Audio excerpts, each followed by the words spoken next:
আমাদের রাজনীতি আলাদা, আমরা হচ্ছে ছাত্র রাজনীতি করতে এসেছি। জাতীয় নাগরিক পার্টি একটা স্বতন্ত্র প্ল্যাটফর্ম, বাংলাদেশ গণতান্ত্রিক ছাত্র সংসদ একটা স্বতন্ত্র প্ল্যাটফর্ম। আমরা বারবার বলছি যে আমরা হচ্ছে ছাত্র রাজনীতি করতে এসেছি। যারা জাতীয় রাজনীতি করবে যতদিন পর্যন্ত আমাদের মতাদর্শের সাথে মিল থাকবে ততদিন পর্যন্ত তাদের সাপোর্ট করব। যেই দল, বিএনপি হোক, জামাত হোক বা হচ্ছে এনসিপি হোক।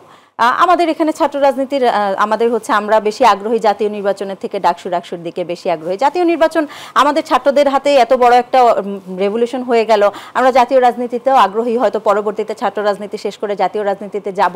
কিন্তু জাতীয় একটা রাজনৈতিক প্ল্যাটফর্মের সাথে ছাত্র রাজনৈতিক প্ল্যাটফর্মের ওইভাবে হচ্ছে যোগসাজশ যদি খুঁজতে যান তাহলে আসলে মানে বলবো এটা একটা ভুল পথে চালিত হওয়া। কারণ আমরা বারবার বলেছি স্বতন্ত্র যেহেতু আমরা প্ল্যাটফর্ম, আমাদের রাজনীতি আলাদা, তাদের রাজনীতি আলাদা। তারা তাদের মতো রাজনীতি করবে, আমরা আমাদের মতো রাজনীতি করব। কিন্তু এখানে যে মানুষগুলো আছে সেই মানুষগুলোর সাথে দীর্ঘদিনের পথ চলা আমাদের, তো তাদের সাথে একটা ভ্রাতৃত্বপূর্ণ সম্পর্ক আছে আমাদের। যে হচ্ছে এই যে এনসিপির যে আহ্বায়ক নাহিদ ইসলাম, নাহিদ ভাইকে আমি 2019 সাল থেকে চিনি, সদস্য সচিব আক্তার হোসেন, রাজনীতির পথটা উনি আমাকে দেখিয়েছেন।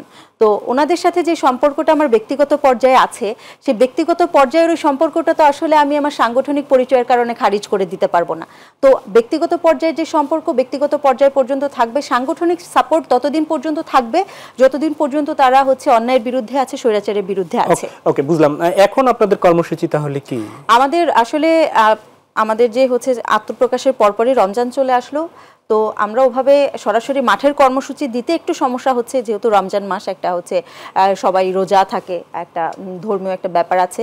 আমরা রমজানের পরপরই, ঈদের পরপরই আমরা আমাদের হচ্ছে যে জেলা কমিটিগুলো বা হচ্ছে বিভাগীয় কমিটি যেটাই হোক, উপজেলা কমিটি, ওগুলো আমরা দিয়ে দেওয়ার চেষ্টা করব। এর ভিতরে আমরা রমজানের ভিতরে তাদের সাথে যোগাযোগ করছি, যারা আমাদের সাথে যোগাযোগ করেছে যে তারা রাজনীতি করতে চায় বিভিন্ন জেলা থেকে, তাদের সাথে ইন্টারনালি আমরা কথাবার্তা বলছি, তাদের সাথে হচ্ছে যোগাযোগ করছি। আমরা হোপফুলি হচ্ছে ঈদের পরপরই আমাদের মাঠের কর্মসূচিগুলো খুব ভালোভাবে